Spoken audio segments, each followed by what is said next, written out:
नमस्कार प्यारे किसान भाइयों, आपका अपना ही चैनल विलेज किसान में आप सभी का स्वागत है। इस वीडियो में आप देखेंगे नारियल का जो खेती होता है वो कैसे किया जाता है, किन विधि से किया जाता है और इसका नारियल का जो पौध होता है वो कैसे जर्मिनेट करते हैं, इसका ग्रो कैसे करते हैं, नर्सरी लगाते हैं या डायरेक्ट नारियल लगाते हैं, वो सब कुछ आप इस वीडियो में देखेंगे। तो चैनल पर पहली बार आए हैं तो प्लीज़ चैनल को सब्सक्राइब करें और वीडियो को लाइक करें।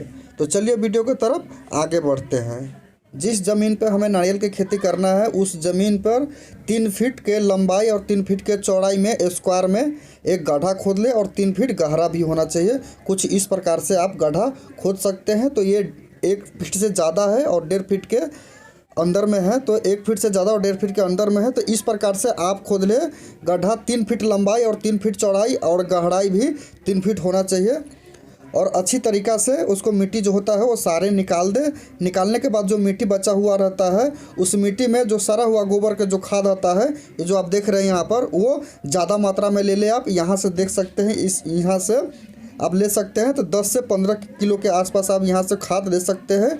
उस खाद को आप जो गड्ढा खोदे होते हैं उस गड्ढा के अंदर इसको डालना होता है। तो इसको गड्ढा के अंदर में डाल सकते हैं। तो खाद जो है वो सूखा हुआ होना चाहिए। तो मिट्टी में मिक्स करके भी आप डाल सकते हैं या चाहे तो नीचे खाद डाल करके ऊपर से मिट्टी डाल सकते हैं, क्योंकि अभी इसमें नारियल का रोपाई नहीं करेंगे, सिर्फ ये बेड बनाते हैं। कि किस तरीके से इसमें नारियल लगाते हैं आगे वो आप देखेंगे। तो सबसे पहले इसको बेड बनाना ज़रूरी होता है।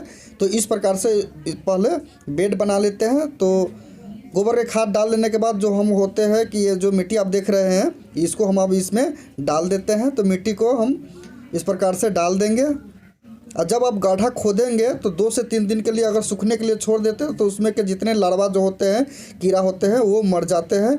तो 1-2 दिन के बाद इसका भराई करें। ये प्रोसेस जो भरने वाला होता है खाद वाले 1 से 2 दिन के बाद आप करेंगे तो बहुत ही अच्छा होगा। तो इस प्रकार से भर सकते हैं। अगर आपके पास अगर कीटनाशक पाउडर है तो इस मिट्टी में मिला करके आप दे सकते हैं। तो उसके अंदर का जो कीड़ा होता है वैसे भी मर जाता है। वो मैं आगे भी बताऊंगा जब फर्टिगेशन करता हूं, तो उस समय मैं बताया हूं कि किस प्रकार से इसको आप कीटनाशक दे सकते हैं और कैसे इसमें खाद भी दे सकते हैं। तो ये हो गया जैविक विधि द्वारा आप इस प्रकार से कर सकते हैं। मैं इसमें ये भी बताया हूँ कि रासायनिक विधि से कैसे किया जाता है, वो भी मैं बताया हूँ। तो आगे देखेंगे वीडियो में कि मैं खाद डाल करके किस प्रकार से करता हूँ, वो देख सकते हैं। तो इस प्रकार से इसको बंद कर देने के बाद जो होता है तब इसमें नारियल का जो प्लांट होता है लेकर के यहाँ पर आप लगा सकते हैं। तो 2 से 4 दिन के बाद छोड़ दे। 2-4 दिन के बाद जो होता है तब इसमें प्लांट लगा ले, तुरंत ही नहीं लगाए। आज इसमें पानी डाल करके छोड़ सकते हैं और छोड़ने के 2 से 4 दिन बाद या 1 हफ्ते बाद इसमें प्लांट लगा सकते हैं। और आप अगर रासायनिक विधि से करना चाहते हैं तो एक प्लांट के लगाने के लिए आपको 2 से 2.5 किलो आपको डीएपी लेना है। देख सकते हैं कि ये डीएपी है। तो इस प्रकार से डीएपी ले दानेदार और अच्छा डीएपी है, देख सकते हैं। तो 2 से 2.5 किलो आप डीएपी ले सकते हैं। और इस डीएपी में जो होता है पोटास का मात्रा आप ये जो देख रहे हैं ये आधे किलो रखें। तो 2.5 किलो के डीएपी के लिए आधे किलो आप पोटास उसमें दे सकते हैं। क्योंकि अगर सोइल टेस्ट करवाते हैं तो बहुत ही अच्छा होता है। मिट्टी जांच करवा करके अगर रोपते हैं तो बहुत ही अच्छा होता है। तो बलुई दोमट मिट्टी में मैं इसको लगा रहा हूँ। जो मिट्टी देखे हो मेरा वो बलुई दोमट मिट्टी है। तो ये पथरीली मिट्टी में नारियल का खेती ज़्यादा किया जाता है। और नमकीन मिट्टी और बलुई मिट्टी जो समुद्र के किनारे होता है नारियल की खेती वहाँ पर ज़्यादा किया जाता है, ये देख सकते हैं। फिर मैं उसमें ये फेराडाउन मिला दिया हूँ मैं कीड़ा मरने के लिए। फिर इसको इस प्रकार से मिला करके तैयार कर लेंगे। तैयार करने के बाद इसको उस मिट्टी में मिला करके जो गड्ढा खोदे होते हैं उसको भराई करेंगे। भराई करते समय उस गड्ढे में 1 किलो नमक भी हम उसमें डालेंगे। फिर हम नारियल का जो प्लांट होता है उसको उसमें लगा देंगे। या तो प्लांट नर्सरी से ले सकते हैं आप, या खुद से ग्रो किए हुए हैं तो ले करके आप वहाँ पर लगा सकते हैं। बहुत सारे लोग नारियल खुद ग्रो करते हैं। तो नारियल खुद ग्रो करने के लिए इस प्रकार से नारियल आप ले सकते हैं।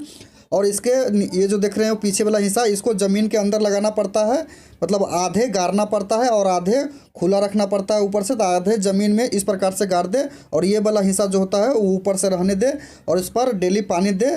तो ये जो है 45 से 50 दिन में निकल जाता है। फिर उसके बाद जो देखेंगे ये जो आप पौध देख रहे हैं ये 6 से 7 महीना का ये पौध हो चुका है लगाए हुए। तो जब नर्सरी से वैरायटी लेकर के आए थे, जो वैरायटी आपके इधर ज़्यादा चल रही है उस वैरायटी का चॉइस करें और वही वैरायटी आप लगाएं चूज़ करके, तो बहुत ज़्यादा अच्छा होता है।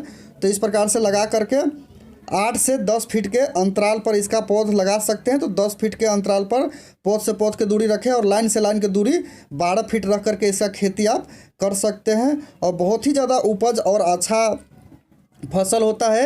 ये जब बड़ा हो जाता है, मतलब कि जब पेड़ ऊपर चला जाता है, जब 20 फीट से ऊपर चला जाता है, तो इसके नीचे दूसरा बाली भी कोई अपने ज़मीन पर ले सकते हैं, जैसे केला हो गया या हल्दी हो गया। इस टाइप का छोटा फसल जो भी होता है वो आप आराम से लगा सकते हैं और उससे बाली ले सकते हैं। और ये जो होगा हाइब्रिड अगर लगाते हैं तो 3.5 से 4 साल में फल आना स्टार्ट होता है। अगर देसी लगाते हैं नारियल का पौध तो वो 7 से 8 साल में फल देना स्टार्ट हो जाता है, क्योंकि उस समय 7 से 8 साल तक जो होता है ये 15 से 20 फीट तक हो जाता है। उसके बाद ये फल देना स्टार्ट कर देते हैं। तो देख सकते हैं आप, चाहे तो आपके पास स्पेस कम है तो खेत के जो मेड होता है उस पर भी लगा सकते हैं, या जो तालाब होता है या पोखली के जो किनारा होता है, बॉर्डर होता है, उसके ऊपर भी इसका खेती किया जाता है। बहुत ही अच्छा से खेती होता है। और नारियल की खेती अगर आप घर पर करना चाहते हैं तो घर से थोड़ा दूर इसका जो प्लांट होता है वो लगाए, पौधा लगाए, क्योंकि घर के आसपास अगर लगाते हैं तो आंधी तूफान में नारियल गिरने का चांस